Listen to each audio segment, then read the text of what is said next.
El 6 de junio de 1822, en el fuerte Mackinac, un joven comerciante de pieles de 18 años llamado Alexis St.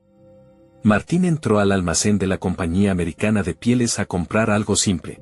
Minutos después, un disparo accidental lo dejó tirado en el piso, y nadie a su alrededor pensó que fuera a durar la noche. Sobrevivió. Pero la herida nunca terminó de cerrarse del todo, y ese detalle, que debería haber sido apenas una tragedia más de la frontera, terminó convirtiendo su estómago en el primer lugar del mundo donde alguien pudo ver, en vivo, cómo el cuerpo humano digiere la comida.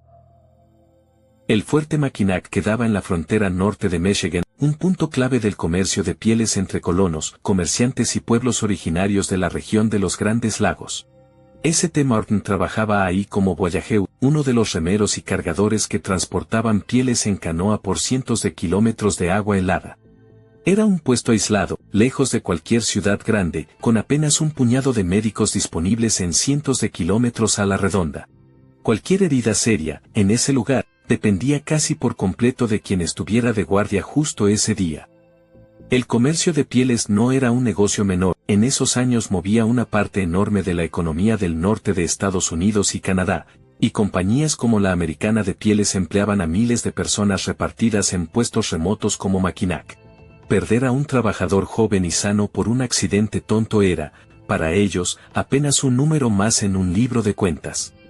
En esa época, ningún médico sabía con certeza qué pasaba realmente dentro de un estómago humano cuando comía. Unos creían que la comida se molía mecánicamente, como en un molino. Otros pensaban que simplemente se pudría por dentro. Nadie había logrado observar el proceso directamente, porque hacía falta algo que ningún ser humano vivo podía ofrecer, una ventana abierta hacia adentro del cuerpo. Ese 6 de junio, alguien manipuló una escopeta cargada con perdigones a menos de 1 metro de distancia de St. Martin. El disparo le voló un pedazo de las costillas, le perforó el pulmón y le abrió un agujero directo en la pared del estómago. Comida a medio digerir salía por la herida cada vez que respiraba. Los primeros que vieron la herida no le dieron demasiadas esperanzas. Le faltaba un pedazo de piel del tamaño de una mano, tenía las costillas rotas expuestas y el pulmón asomaba por el agujero. Solo un médico presente, el cirujano del ejército William Bowman, decidió intentar algo de todas formas en vez de simplemente esperar lo peor. Beaumont calculó que St. Martin no iba a sobrevivir más de 36 horas, y así lo anotó, sin rodeos, en su primer reporte médico oficial. Pasaron esas 36 horas. Después, semanas. Después, meses. Y contra cualquier pronóstico razonable para la medicina de 1822, Alexis St. Martin siguió con vida. La recuperación fue lenta y dolorosa. Pasó meses postrado en una cama del propio puesto comercial, con la herida drenando líquido constantemente y sin poder comer sólido de forma normal durante buena parte de ese tiempo. Beaumont lo visitaba todos los días, cambiándole vendajes y anotando cada cambio que veía. El caso empezó a circular entre otros médicos de la región incluso antes de que Beaumont pensara en publicar nada formal. Un joven que había sobrevivido a semejante herida, con el pulmón expuesto y el estómago perforado, ya era motivo suficiente de asombro para cualquier cirujano de la época, mucho antes de que nadie hablara todavía de experimentos. Casi todo cicatrizó. Casi. Quedó un agujero permanente en el costado, cubierto apenas por un pliegue de piel y tejido que Beaumont podía levantar con un dedo para mirar directamente adentro del estómago mientras St. Martin comía. Físicamente funcionaba casi como una válvula natural. El pliegue de piel y tejido cerraba solo cuando St. Martin estaba de pie o acostado boca abajo, y se abría apenas se recostaba de espaldas. Beaumont aprendió a aprovechar exactamente ese detalle para meter y sacar sus muestras sin lastimarlo de más. ¿Te imaginas vivir el resto de tu vida con un agujero así en el cuerpo, sabiendo que cualquier médico curioso podría pedirte mirar adentro? Cuéntame en los comentarios si vos hubieras dejado que te estudiaran. St. Martin pobre, sin trabajo posible después de la herida y lejos de su familia, terminó empleado como sirviente dentro de la propia casa de Beaumont. A cambio de techo y comida, aceptó algo que en ese momento no imaginaba en toda su dimensión real: convertirse, durante casi 10 años, en el sujeto de estudio de una investigación médica sin precedentes. Beaumont ataba trozos de comida, carne, pan, repollo, a un hilo de seda, y los metía directo por el agujero hasta el estómago de St. Martin. Los dejaba adentro 1 hora, 2 horas, 4 horas, y después los sacaba para anotar exactamente cuánto se había digerido de cada uno. Comparó carne cruda contra carne cocida. Verduras crudas contra verduras hervidas. Comida masticada contra comida entera. Cientos de combinaciones distintas, todas anotadas con la hora exacta de entrada y la hora exacta en la que cada trozo salía ya digerido o apenas tocado. Nada de esto era casual ni improvisado. Beaumont controlaba variables una por una, comparaba resultados y repetía cada prueba varias veces antes de sacar una conclusión. Eso, hoy, suena obvio. En 1825, aplicado a medicina, era prácticamente nuevo. Casi nadie estudiaba el cuerpo humano con ese nivel de método sistemático y repetido.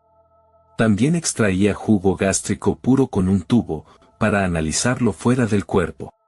Y notó algo que nadie había documentado antes: cuando St. Martin se enojaba, el interior de su estómago cambiaba de color. La furia, literalmente, se veía desde adentro. ¿Sabías que tu estado de ánimo también cambia como digerís la comida, literalmente y no como frase hecha? Beaumont lo vio con sus propios ojos casi 2 siglos antes de que la medicina moderna confirmara la conexión real entre el estrés y el estómago. Después vino el hallazgo más importante de todos. Beaumont guardó jugo gástrico extraído en un frasco a la temperatura del cuerpo, metió un trozo de carne adentro sin ningún estómago de por medio, y la carne se disolvió igual, sola, fuera de cualquier organismo vivo. La digestión no era un simple molido mecánico, era una reacción química real. St. Martin, mientras tanto, odiaba cada sesión. Le dolía, lo incomodaba, y en más de una ocasión decidió que ya había tenido suficiente de servir de ventana para la ciencia de otro hombre. Se escapó. Volvió a Canadá, se casó, tuvo hijos, trató de armar una vida normal lejos del laboratorio improvisado de Beaumont. Pero Beaumont no se quedó de brazos cruzados, lo siguió buscando, año tras año, en pueblos cada vez más lejos del fuerte donde todo había empezado. Lo encontró varias veces a lo largo de los años, incluso reasignado a otros fuertes del ejército, Niágara, Plattsburgh, y cada vez que daba con él le ofrecía un nuevo contrato firmado, con sueldo y viáticos incluidos. St. Martin, sin demasiadas alternativas económicas reales, terminaba aceptando otra vez. ¿Cuánto de esos contratos firmados fue elección real y cuánto fue necesidad pura? Déjame tu opinión abajo, porque los propios historiadores todavía no se ponen de acuerdo en esto. Hoy, en las facultades de medicina, el caso de Alexis St. Martin se enseña por partida doble, como el nacimiento de la fisiología digestiva moderna, y como uno de los primeros ejemplos citados cuando se explica por qué hizo falta, mucho después, crear reglas serias de consentimiento informado para cualquier persona que participe en un experimento científico. No existía, en 1822, ningún concepto legal parecido al consentimiento informado moderno. St. Martin era pobre, apenas sabía leer, y dependía económicamente del mismo hombre que le pedía abrir el agujero de su estómago una y otra vez en nombre de la ciencia. En 1833, después de más de 200 experimentos documentados a lo largo de casi 10 años, Beaumont finalmente publicó un libro, Experimentos y observaciones sobre el jugo gástrico y la fisiología de la digestión. Fue la primera descripción científica real, basada en observación directa, de cómo digiere de verdad un estómago humano vivo. Ese libro se convirtió en texto fundacional de la fisiología digestiva. Casi 2 siglos después, sigue citándose en la historia de la medicina moderna, y buena parte de lo que hoy sabemos sobre ácido estomacal, úlceras y digestión arranca, en algún punto concreto, de esas mismas páginas escritas a partir del cuerpo de un solo hombre. Décadas después, otros científicos, entre ellos Ivan Pavlov, con sus perros y sus reflejos condicionados, retomaron exactamente la misma pregunta que Beaumont ya había empezado a responder con un solo paciente y un agujero permanente, ¿qué tan directo es el vínculo entre lo que sentimos y lo que pasa, físicamente, dentro del estómago? Beaumont murió en 1853, después de resbalarse en una escalera helada y desarrollar una infección que su cuerpo ya no pudo superar. Tenía 68 años. St. Martin le sobrevivió 27 años más. Siguió trabajando la tierra en Canadá, con el mismo agujero en el costado de siempre, hasta 1880.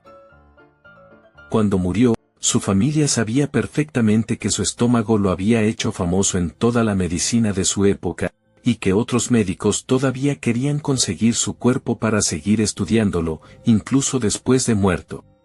Así que dejaron que el cuerpo se descompusiera varios días antes de enterrarlo, en una tumba sin nombre, más de 2 metros bajo tierra, para que nadie pudiera encontrarlo nunca. El mismo hombre que pasó 10 años con un agujero abierto para que la ciencia pudiera mirar adentro suyo, eligió, en la muerte, que nadie más volviera a hacerlo. Vos hubieras dejado que te estudiaran así durante 10 años, aunque no tuvieras muchas alternativas